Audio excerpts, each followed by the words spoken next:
Bismillah. Assalamualaikum warahmatullahi wabarakatuh.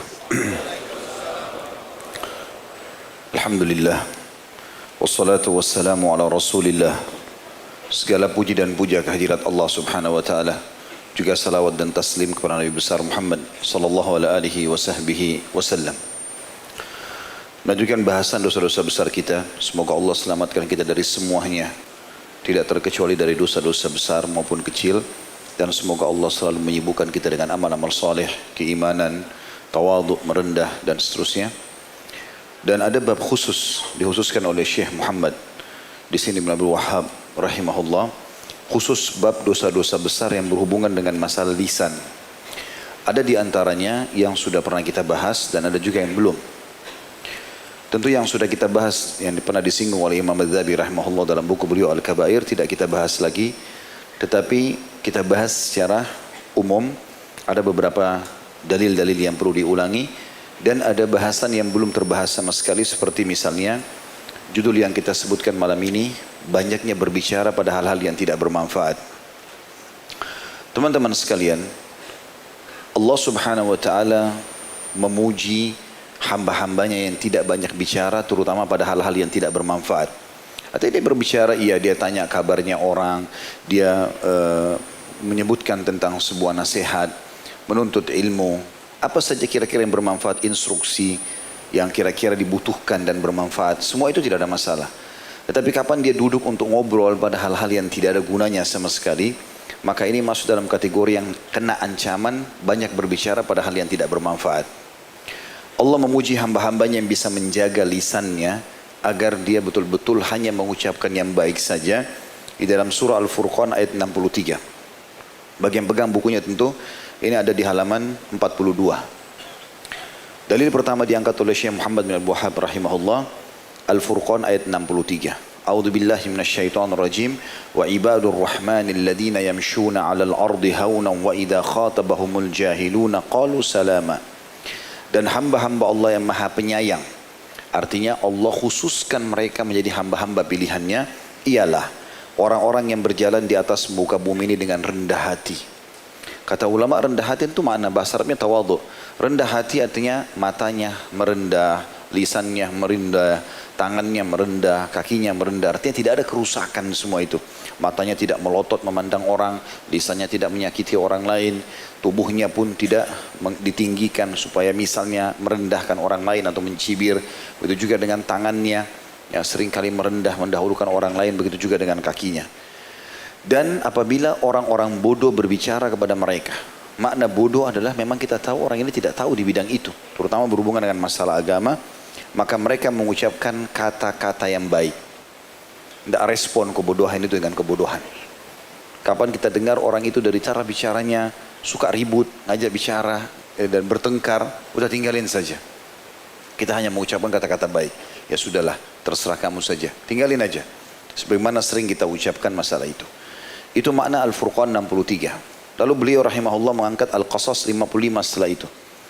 Salah satu sifat hamba-hamba Allah yang terpuji adalah A'udzubillahi minasyaitonirrajim wa idza sami'ul lagwa a'radu anhu. Dan apabila mereka mendengar perkataan-perkataan yang tidak bermanfaat. Kata ulama tafsir, tidak bermanfaat adalah tidak ada isinya. Terulang-ulang kisah yang tidak perlu. Kisah yang berhubungan dengan masalah dunia ini cukup sekali. Pengalaman kita, pernah kita lalui sekali, 2 kali cukup. Tapi bertahun-tahun terulang, diucapkan dengan orang yang sama, apa manfaatnya? Tidak ada manfaat. Maka semua tidak bermanfaat berarti tinggalkan. Allah memuji itu. Sifat hamba Allah apabila mereka mendengarkan perkataan yang tidak bermanfaat, mereka meninggalkan. Mereka berpaling darinya. Ya, tidak perlu lagi. Masih banyak kosakata, masih banyak kalimat, masih banyak nasihat, masih banyak ilmu yang bisa diucapkan. Daripada hal-hal yang sama terulang-ulang, gitu kan. Dan itu ada pengecualian kata ulama, kecuali dalam masalah ilmu. Al-Quran, zikrullah, memang ini terulang. Kan? Bahkan Imam Syafi'i rahimahullah menekankan ilmu itu kalau sering diulang maka dia makin ya, tertanam. Begitu juga dengan zikrullah, sering ada zikir terulang-ulang, habis sholat, zikir pagi petang, berdoa, membaca Al-Quran memang terulang-ulang. Tapi selain daripada ini, hal-hal yang tidak bermanfaat, maka semuanya ditinggalkan. Kemudian beliau mengangkat Surah Qaf ayat 18 tentang pentingnya peringatan ada malaikat yang selalu mengawasi kalimat yang diucapkan.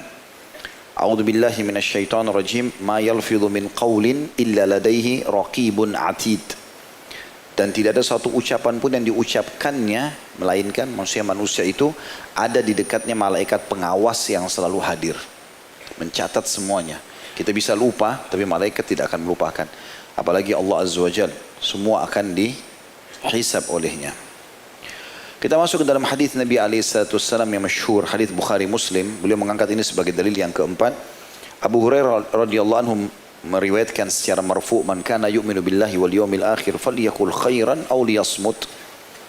Barang siapa yang beriman kepada Allah dan hari akhir, artinya yakin Allah ada dan mengawasinya, serta dia ingin masuk surga di hari kiamat, salah satu yang harus dia lakukan adalah hendaklah dia berkata yang baik saja.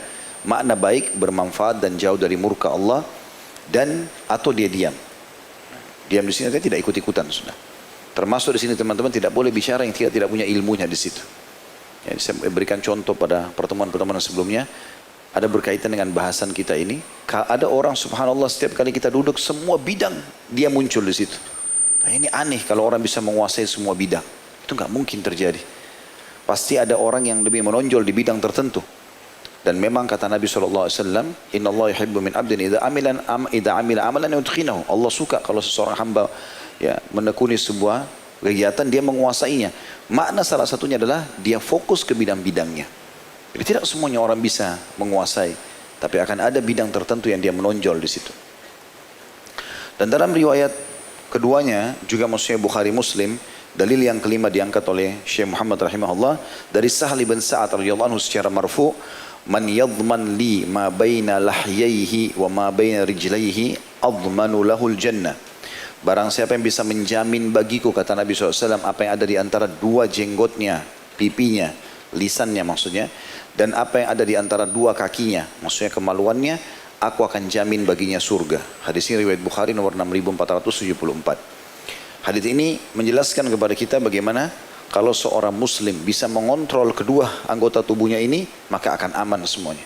Yang lain akan aman. Karena bermula dari lisan, diakhiri dengan kemaluan. Mayoritas dosa di situ. Ya, mayoritas dosa. Termasuk zina dan yang lainnya, gitu kan. Maka itu akan ada hal-hal yang dimulai dari lisan dan diakhiri dengan kemaluan. Terutama perzinahan tentunya. Tapi umumnya sama itu. Menghina, mencaci maki, segala macam hal. Ini masuk ke dalam masalah itu. Kalau dia tidak berzina, maka dia akan mencaci maki sampai pada kemaluan orang. Karena memang ini yang selalu merusak ya, kehidupan seseorang. Makanya Nabi SAW mengatakan siapa yang bisa menjamin itu, kedua benda ini, lisannya dia gunakan dengan sesuatu yang hal bermanfaat bagi dia. Dia hisap setiap kalimat yang akan keluar. Dan juga kemaluannya tidak akan tersentuh dan terlihat kecuali pada orang yang halal. Maka dia akan dapat jaminan surga. Dalil selanjutnya juga, tentu ini yang keenam dalil yang diangkat oleh Syekh Muhammad, cukup banyak dalilnya. Dari Sufyan bin Abdullah, dia berkata, aku bertanya wahai Rasulullah. Ini tentu sahabat Nabi radhiyallahu anhu, Sufyan bertanya kepada Nabi SAW, mengatakan, wahai Rasulullah, apa perkara yang paling engkau takutkan padaku? Tentu riwayat ini ada ya, ada sambungan sebelumnya. Maksudnya dia coba bertanya banyak urusan agama. Setelah Nabi SAW jelaskan, lalu dia seakan-akan ingin selamat. Dia mengatakan, ya Rasulullah, kira-kira apa yang paling anda khawatirkan sehingga agama saya ini bisa rusak? Sekarang saya mau istiqomah. Bagaimana supaya saya tidak rusak nih? Apa yang harus saya jaga? Maka beliau SAW memegang lidahnya sendiri. Nabi pegang lidahnya lalu ditarik sambil beliau mengatakan, kuffa alaika hadha. Tahanlah atasmu ini. Riwayat Tirmidzi dengan Hasan Sahih. Artinya, kalau kau gunakan lidahmu, ucapan kalimat, betul-betul kau hanya ucapkan pada hal-hal yang bermanfaat bagimu. Ya, tidak menyakiti orang lain dan bermanfaat bagimu. Dalam riwayat Tirmidzi juga dan disahihkan oleh beliau dari Mu'adz radhiyallahu anhu, beliau pernah berkata, ya Rasulullah, apakah kita sungguh dibalas dengan semua yang kita katakan? Semua yang kita ucapkan ini. Kalau tidak baik berarti akan dihukum oleh Allah.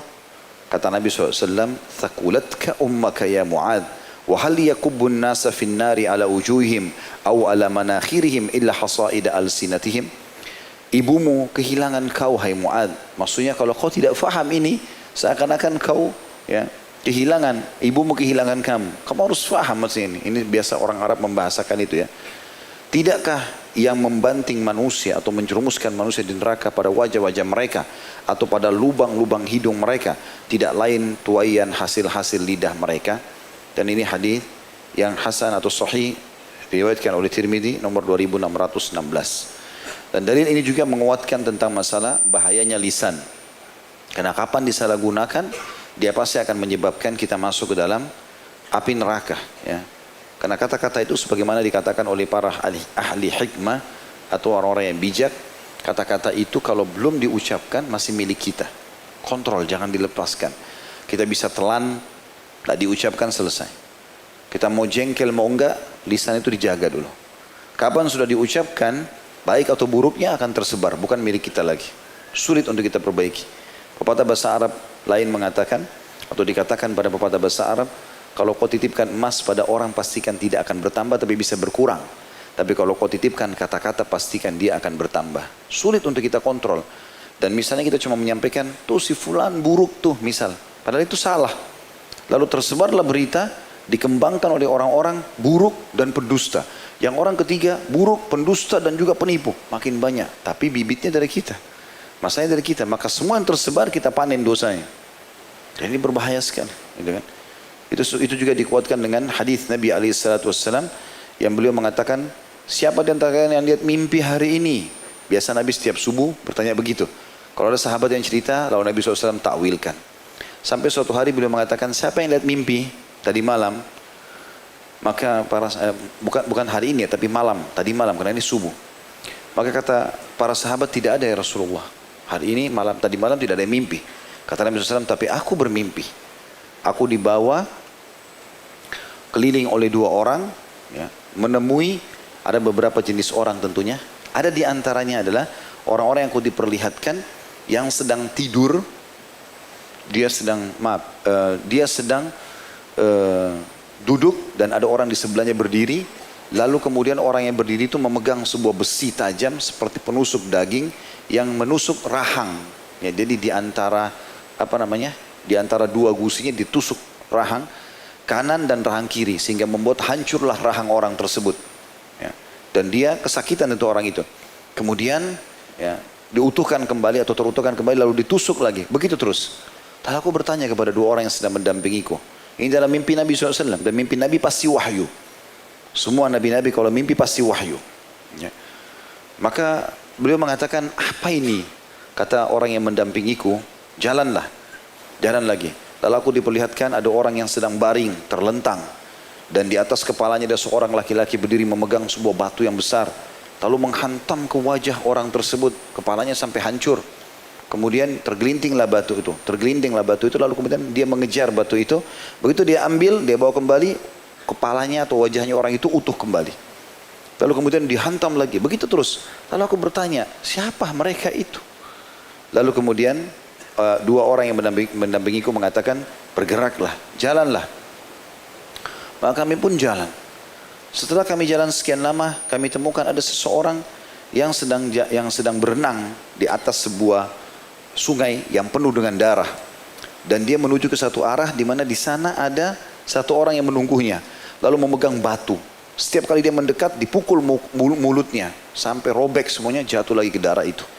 Kemudian dia pada saat jatuh di darah, kesakitan, kembali utuh, dia berenang ke arah yang sama. Begitu terus. Lalu aku bertanya, siapa orang ini? Kata dua orang yang sedang mendampingiku, bergeraklah. Lalu aku datang ke sebuah lubang, lembah, di mana lembah itu, ya, bagian bawahnya agak besar dan bagian atasnya cekung dan kecil, ya. Dan di tengah-tengahnya ada api, lubang api yang mengeluarkan api yang besar, dan di dalamnya ada laki-laki dan perempuan telanjang. Lalu kemudian mereka berusaha lari keluar, dikejar oleh api dari lubang yang bawah. Sampai mereka hangus terbakar. Setelah itu api itu masuk ke dalam, lalu mereka gelinding jatuh, diutuhkan lagi kembali. Lalu dikejar lagi dengan api, hangus lagi, begitu terus sampai hari kiamat. Begitu terus terjadi. Aku bertanya, siapa orang-orang ini? Kata mereka, jalanlah terus. Jalan terus. Maka aku pun berjalan. Lalu kemudian aku melihat ada satu orang, ada anak-anak. Aku masuk dalam dekat sebuah pohon. Aku datang ke dekat sebuah pohon dan di sana ada anak-anak kecil yang banyak. Lalu kemudian aku melihat ada orang yang sudah berumur, ya, yang sedang membakar atau berada di dekat api. Aku pun bertanya, siapa orang ini? Maka dikatakan, Ya, berjalanlah. Setelah berjalan, barulah Nabi SAW mengatakan, kalian berdua telah membawaku keliling-keliling. Dan aku ingin mengetahui apa tadi yang terjadi. Maaf, sebelum itu ada lagi tambahan riwayatnya. Saya baru teringat, Nabi SAW mengatakan, aku naik di atas sebuah pohon yang tinggi. Dan di sana ada banyak laki-laki dan perempuan juga anak-anak. Lalu aku bertanya, siapa ya, tempat siapa ini? Sangat indah, aku belum pernah lihat rumah sebagus itu. Maka kemudian aku pun dikatakan bergeraklah. Lalu aku naik lagi ke atas yang lebih tinggi dan lebih bagus dari sebelumnya. Aku bertanya, siapa punya tempat ini? Lalu kemudian barulah kedua malaikat itu mengatakan, jalanlah terus. Ya, sampai Nabi SAW mengatakan, kalian telah membawaku keliling-keliling dan aku ingin tahu apa semua yang terjadi. Mulailah kedua orang yang mendampingi Nabi SAW dalam mimpi itu menjelaskan.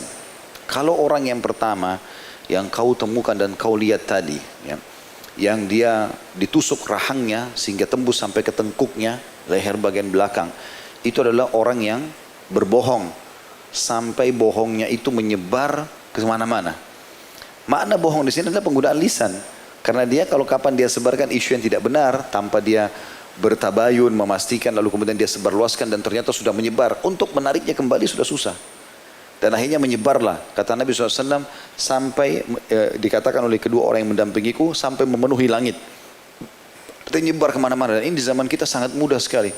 Karena sedikit dileparkan gosip yang tidak benar di WA saja, atau di medsos sudah bisa tersebar kemana-mana. Bahkan bisa menyebar ke luar negeri, lintas luar negeri yang zaman dulu mungkin tidak seperti itu. Maka ini berbahaya sekali. Kalau orang yang kamu lihat berbaring, terlentang, lalu dihantam wajah dan kepalanya sehingga hancur dengan batu, adalah orang yang Allah karunia Quran, lalu dia tidur, dia tidak menggunakannya dalam sholat malam atau di malam hari. Ya, kalau Allah karunia kita beberapa ayat Al-Quran atau hafal 30 juz Al-Quran, lalu kita tinggalkan, membiarkannya tidak digunakan dalam sholat-sholat, maka ini termasuk dosa. Karena Allah SWT mudahkan dia untuk menghafalnya. Kalau orang yang kamu lihat berenang di sungai darah, kemudian dia berusaha datang ke pinggir lalu dihantam mulutnya dengan batu, adalah orang yang suka menggunjing dan memfitnah orang, maksudnya menceritakan aib-aib orang. Ini juga berhubungan dengan masalah lisan. Jadi terus disiksa begitu. Kemudian kalau orang yang ada, atau laki-laki dan perempuan yang ada di sebuah lembah yang di bawahnya ada lubang, lalu ada api yang menyerang mereka, adalah para pezina. Gitu kan? Mohon maaf, yang tadi yang orang dipukul mulutnya itu bukan orang gibah, orang pemakan riba. Pemakan riba, dihantam mulutnya dengan batu. Kemudian setelah itu orang tua yang kamu lihat di dekat anak-anak kecil itu adalah Ibrahim alaihissalam, ya, kakekmu, kakek Nabi SAW. Kemudian setelah itu rumah yang pertama kamu masuk adalah rumah dan istana kaum muslimin di surga. Sementara yang lebih bagus lagi di atas itu adalah rumah para syuhada. Lalu kemudian kedua orang yang dalam mimpi itu berkata, ketahuilah hai Muhammad, aku adalah Jibril dan ini adalah Mikail, maksudnya dua malaikat yang mendampingi beliau. Lalu dikatakan kepadaku, lihatlah ke atas hai Muhammad. Lalu aku menaikkan kepalaku ke atas, lalu aku melihat di sana ada istana yang sangat bagus di atas awan, ya. Maka mereka mengatakan itu adalah rumahmu. Lalu aku pun terbangun. Tapi saksi bahasan kita ternyata ini ulama sepakati hadits ini dimasukkan dalam azab kubur. Jadi belum neraka, baru azab kubur. Orang yang melakukan perbuatan-perbuatan salah dengan lisannya, ini berbahaya bagi dia karena akan menjadi penyebab siksa kuburnya. Wa na'udzubillah. Selanjutnya, jadi ini sesuai dengan apa yang dijabarkan tadi atau disampaikan Nabi SAW kepada Muadz bin Jabal radhiyallahu anhu, ya, tidakkah yang membandingkan manusia di neraka pada wajah-wajah mereka atau lubang-lubang hidung mereka kecuali tuaian dari kata-kata atau hasil lidah mereka. Dalam riwayat Tirmidzi dari Abu Sa'id al-Khudri, ini dalil selanjutnya. Ini yang ke-8 berarti, ya.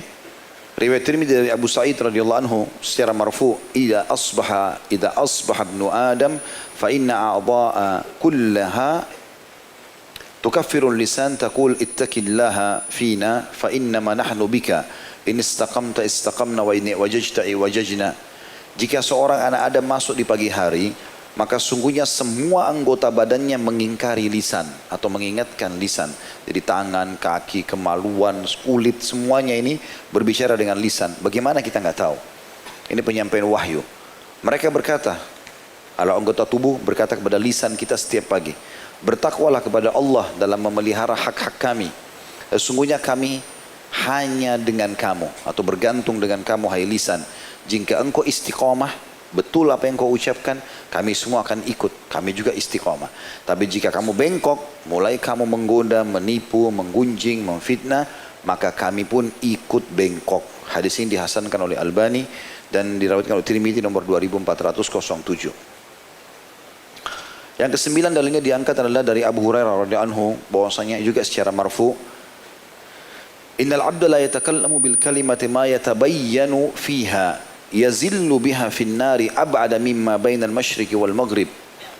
Seseorang hamba berbicara dengan satu kalimat, diibaratkan dalam hadis ini satu kalimat, bukan satu cerita yang panjang, setengah jam, 1 jam, 2 jam dia bicara, atau berhari-hari atau bahkan bertahun-tahun dia berbicara. Kalau seorang hamba berbicara dengan satu kalimat yang dia tidak memperhatikannya, artinya tidak mau tahu apakah itu salah, tidak salah, dosa atau tidak, maka di mana dia jatuh dengannya ke neraka lebih jauh dari jarak antara timur dan barat. Hadis ini riwayat Bukhari Muslim. Artinya bisa saja seseorang itu berbicara, dia anggap itu hal yang biasa, sepele, tapi ternyata dosa. Ya, termasuk menggunjing orang, memfitnah, segala macam hal. Atau yang kita jadikan bahasan kita adalah berbicara pada hal-hal yang tidak ada gunanya. Semuanya hal-hal yang kosong. Sebagaimana nanti akan ada dalil yang kuat berhubungan dengan masalah itu ya. Yang selanjutnya adalah dalilnya. Yang ke-9 hadis yang diangkat beliau riwayat Tirmidzi dan disahihkan oleh beliau, oleh Tirmidzi, dari Bilal bin Al-Harith radhiyallahu anhu secara marfu, inna rajula la yatakallamu bil kalimati min ridwanillahi ma kana yadhunnu an tablugha ma balagat yaktubullahu lahu biha ridwanahu ila yaumi yalqah wa inna rajula yatakallamu bil kalimati min sakhatillahi ta'ala ma kana yadhunnu an tablugha ma balagat yaktubullahu alaihi biha sakhatahu ila yaumi yalqah. Sesungguhnya seseorang berbicara dengan satu kalimat dari keridhaan Allah, di mana dia tidak mengira kalimat itu mencapai apa yang dicapainya. Jadi maksudnya dia mungkin cuma berzikir subhanallah sekali, mungkin cuma sekedar nasihat, satu kalimat, 2 kalimat kepada orang, ternyata itu sudah cukup bermanfaat bagi dia. Kalimat, bisa orang mengucapkan satu kalimat dari keridhaan Allah di mana dia tidak mengira kalimat itu bisa mencapai apa yang dicapainya. Maksudnya balasannya sangat besar. Kemudian Allah menetapkan keridhaannya baginya. Maksudnya keridhaan Allah. Jadi Allah masukkan dia ke dalam surga dengan kalimat itu. Dan Allah berikan dia rahmat sampai hari bertemu dengannya. Dan Allah berikan semua kebutuhannya. Dan sesungguhnya seseorang bisa berbicara dengan satu kalimat dari kemurkaan Allah Ta'ala, di mana dia tidak mengira kalimat itu mencapai apa yang dicapainya. Menggunjing orang, memfitnah, menganggap remeh, apalagi sampai mengolok-olok nikmat Allah Subhanahu Wa Ta'ala misalnya. Kemudian Allah menetapkan kemurkaannya atas satu kalimat itu saja sampai hari bertemu dengannya. Ya, hadis ini diriwayatkan oleh Tirmidzi dan disahihkan oleh Albani, tentu di nomor 2319. Jadi ini cukup saja peringatan ini, hadis ini teman-teman yang kita bahas malam ini sudah luar biasa. Bagaimana gara-gara satu kalimat yang baik, nasihat, zikir, atau ayat, apa saja sudah cukup mengundang ridhonya Allah. Allah ridho kepada kita dengan kalimat itu sampai hari kiamat. Dan juga cukup dengan satu kalimat yang bisa mengundang murkanya Allah yang banyak dianggap remeh oleh orang, ngomong sembarangan yang tidak ada gunanya, banyak bicara yang tidak ada berguna, maka sudah cukup untuk membuat murkahnya Allah melekat sama kita sampai na'udzubillah hari bertemu dengan Allah atau hari kiamat. Yang ke-10 hadis yang diangkat oleh beliau adalah riwayat Bukhari, diriwayatkan Imam Muslim dari Jundab bin Abdullah radhiyallahu anhu secara marfu, beliau mengatakan anna rajulan qala wallahi la yaghfirullahu li fulan faqala Allah azza wa jalla man alladhi yata'alla alayya alla aghfiru li fulan inni qad ghafartu li fulan wa ahbattu 'amalak. Jadi hadis atau dalil yang ke-10 ini sebenarnya merincikan hadis yang ke-9 tadi ya. Seperti apa sih contoh kalimat yang bisa mengundang murkahnya Allah? Dikatakan dalam hadis ini bahwa seseorang bisa berkata, demi Allah, Allah tidak akan mengampuni fulan. Ini pernah saya kasih contoh kayak misalnya, antum di pengajian begini ketemu sama teman yang dulu mungkin buruk antum tahu. Kemudian tiba-tiba antum lihat dia, antum lihat ini orang dulu fasik benar, suka berzina, suka bohong, suka segala macam. Weh, kok ahli neraka ada hadir di sini misal. Atau apalah kalimat-kalimat seakan-akan mengolok-olok dia, gitu kan?